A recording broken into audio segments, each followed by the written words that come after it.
Despacito, quiero respirar tu cuello despacito. Deja que te diga cosas al oído.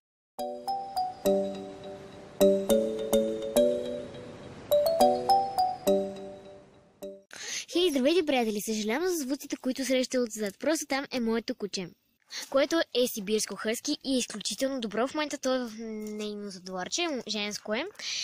И се казва Чита и много, ама много се обичам.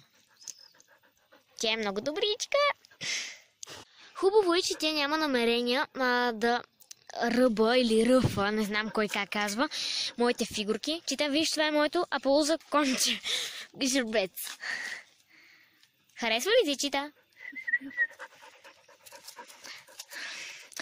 Както виждате, тя няма абсолютно никакви намерения да ги ръфа и да ето от тук да иска да го захване и да го унищожи. И, приятели, днешното видео по-скоро не е свързано чак толкова много с моя Аполуза жребец, отколкото с моето куче. Това е един въпрос към вас и искам да ми напишете долу в коментарите. Имате ли желание да направя нещо като пет стак с моето куче?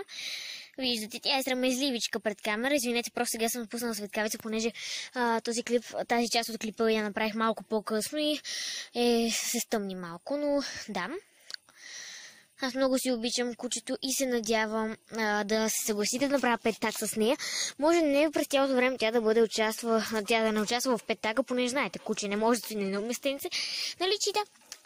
Извинете, така за очите й.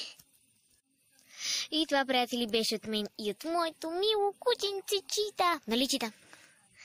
И до скоро!